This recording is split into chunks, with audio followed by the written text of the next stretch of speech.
Here's an idea. Everybody has a right to be forgotten.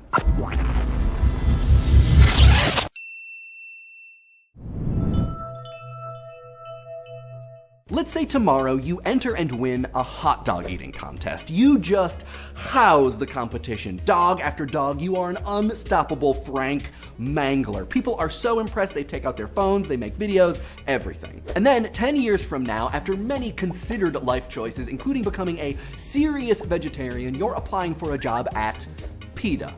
Except, right there on YouTube for all to see, your face, the hot dog-alypse, Hamageddon. Thank you for your resume, we'll be in touch.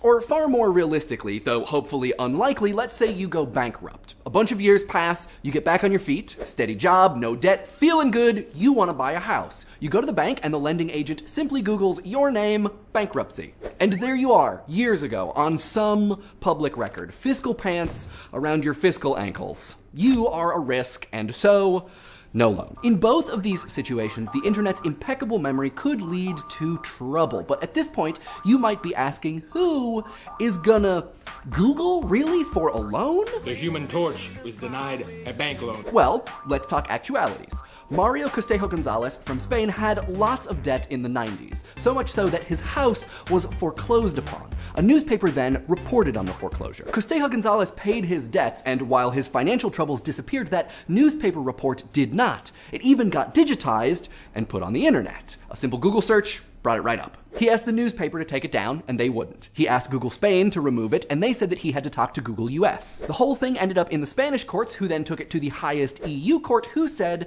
that Google has to unindex those search results. They point to things which are no longer useful or noteworthy, and so the European Court of Justice ruled that Google must comply with Castejo Gonzalez's request and provide similar functionality for others. If there is public information about private citizens indexed by search engines, and those private citizens want that public information gone.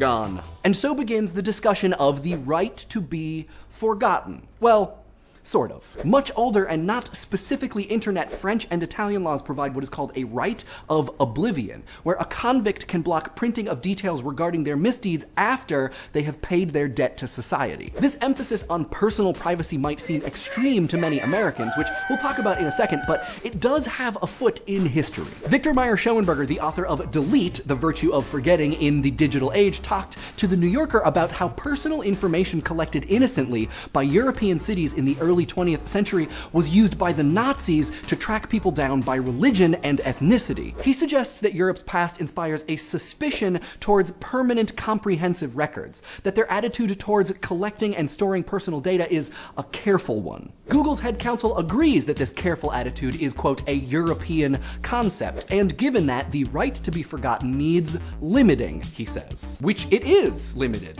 to Europe. Currently, if Google unindexes a search result from google.es or .fr or .de at the request of a European citizen, that search result is still indexed on google.com. The EU courts are suggesting, but ultimately can't force Google and other search engines like Yahoo and Bing, who are also unindexing search results in the EU, to adopt the right to be forgotten worldwide. Google has even basically said, yeah, no. That's not gonna happen. Why would they say that? Well, there are three big concerns, and here is where we get to some of the America stuff. One, does this encroach on the freedom of speech? Bloggers, journalists, publishers, they should be able to write about whatever they want, even if the people it's about aren't super psyched about it. Concern two, same issue, different angle. Is this censorship? If someone can zap stuff about them that they don't like out of existence, that seems bad. Castejo Gonzalez himself has said, I support freedom of expression and do not defend censorship. What I did was fight for the right to request deletion of data that violates the honor, dignity, and reputation of individuals. The EU Commission even wrote that the right to be forgotten isn't about making prominent people less prominent or criminals less criminal. In other words, freedom of expression and from censorship and the right to be forgotten are not mutually exclusive. NNG Andrade has suggested reconsidering the right to be forgotten as the right to be different from oneself. It's not about censorship as much as it's about how perfect memory can sometimes be an enemy of the future. Imagining people complexly through the network is already tough. We're different people in different places at different times. Maybe the right to be forgotten prevents becoming unfairly chained to your past. Which brings us to concern number 3. Does this allow the rewriting of history? We've argued on Idea Channel before that even the smallest bit of seeming ephemera could hold great historical significance. Now, are we saying that some of it should just get axed? Here's Johnny. But Google's not deleting things, they're unindexing search results. So maybe the bigger question is whether people should be allowed to bury or disconnect from their own past. That is a big question. I see a related anxiety on social media when people habitually write posts and then delete them not long after. There are lots of reasons you might do this. Maybe you post something you instantly regret, or maybe you write something inflammatory with every intention of deleting it immediately, sort of like internet shouting into a pillow. Or so you have a high follower count with not much content. But some people post and delete because having a persistent, publicly available self-document is terrifying, or embarrassing, or just weird. I've heard some people refer to this as delete culture, and developers at least are responding to this desire to be forgotten, to always already be forgotten, to have never been remembered by the internet. Apps like Snapchat, Yik Yak, Secret, Whisper, and a surprising number of others, so many sources in the doobly-doo, are premised on impermanence, anonymity, or both. Of course, as some of us learned the hard way with Snapchat, impermanence doesn't necessarily equate with deletion. And as for the others, time will tell exactly how anonymous they really are. Personally, I don't post anything on Yik Yak that I wouldn't say to my own mother. Hi, Mom. Anyway, the right to be forgotten, delete culture, these apps, they all speak to the perceived, though possibly actual, effective permanence and influence of the internet. Many people feel like if they put themselves on it, or if their selves end up on it, it will become monumentalized. It will tower over, transcend some self that they hope eventually to become. Reputation.com's founder sees it as unfair that Disney or Fox or Viacom can handily have their media scrubbed from Google's search index, but such a thing is nearly unthinkable for a private citizen's public data, even if that public data is out of date. The question is whether private citizens do have the same right to control their public data as media empires do over their copyrighted material. Some people say yes, some people say all people do, and that the right to be forgotten is and should be considered nothing short of a universal right. A human right. Ultimately, the effectiveness of and potential damage caused by enforcing such a right will be determined by the way it is implemented and how people use it or abuse it. But before we get to that point, it's worth reasoning out what it means to support such a right to be... I just completely lost my train of thought.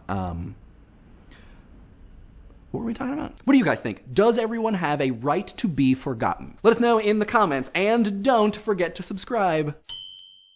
Subjectivity in my journalism? It's more likely than you'd think. Let's see what you guys had to say about objectivity, journalism, and Serial. First things first, office hours are this weekend on Saturday, February 7th at the IBM Pavilion, 590 Madison Avenue in Manhattan, New York. Come and hang out. Going to be there from 1 to 3. There's no plan, just gonna chill, have a conversation, meet each other. I'm really excited. There's no plan of where I will be since it is a private public space, so we can't really reserve anything. But if you don't see me, just look for my super bright orange backpack. I will have this with me, and you can see it from space, so it should be pretty easy to find. Second order of business, next week's episode is about the Legend of Korra finale. So if you haven't seen it, you can. You don't necessarily have to watch it to understand what we're going to talk about, but having the background wouldn't hurt. Legend of Korra, book 4. It's really good anyway, so you should just watch it. Okay, finally, on the comments. Joe Hansen from It's Okay to Be Smart left a comment saying that he was shocked we didn't get to Jay Rosen's idea of the view from nowhere. This idea that journalists are able to view the world from nowhere, from a place that is free of ideology, free of background information, which is a place that doesn't really exist. And Joe goes on to talk about the really important idea of authority and how audiences give authority to journalists and news networks and broadcasters, and there is a question of why we do that and whether or not we are maybe about to stop. And I think that this comment is so great. I wrote a pretty long response to it, and then there was a great conversation that followed. So links to this one and the rest in the doobly-doo. Matri Ryu from the subreddit hits on the really important factor of entertainment in journalism, and Googleplex Byte also sort of hits on this same thing by saying that journalism can't be objective because objectivity doesn't sell. And this is a big thing that I think about all the time, whether or not journalism should or should not be competing on the level of entertainment. And I feel like a lot of times it feels like it has to. I don't know that that's true. And related to this idea, Jakers457 seems to suggest that ideally the news would just be explanations of things that have happened, just pure information. And absent the problem of even the gathering of information being objective, which, you know, there's a great conversation about whether or not that's a thing that's even possible, right? It's like, is just the easy and simple relaying of information a thing that people will tune into? Skeptical face. Rabek Jeris and a couple other people said, if I am presenting one side of an argument like it's the truth and then moving on with a clear conscience, how are they to trust me? And my response to that is don't. If there is one thing that I would hope you would take away from Idea Channel, is that if there is a face on a screen telling you things, you should ask questions about it. Don't take what it's saying at its own face value. You need to ask questions about everything. Don't trust Idea Channel, even a little. Just don't. Cadwell Turnbull, Krista Duggin, Kyle Sweeney, and Aster Fliers have all recommended awesome additional reading materials on these topics. They also all have great names. Included in there is Hank Green's Medium piece about his experience interacting with legacy media, which is just I love it, legacy media. And finally, Kayla Haffley brings up the missing component of judgment, that ideally objective journalism would lack any kind of judgment. And I keep going back to this idea of entertainment masquerading as journalism, and I think that the source of a lot of that entertainment is when those news broadcasters and journalists leverage some kind of judgment because, you know, drama is profitable. And yeah, I think that this is definitely part of this conversation. This week's episode was brought to you by the hard work of these Frank Manglers. We have a Facebook and IRC and a subreddit, links in the doobly-doo. And the tweets of the week come from Sina Breyer, who points towards me and Kate Beaton accidentally collaborating to make the Twitter timeline do a thing, and Jacobonaut, who points us towards savedbythebellhooks.tumblr.com. You should read it so that we have something to talk about on Saturday.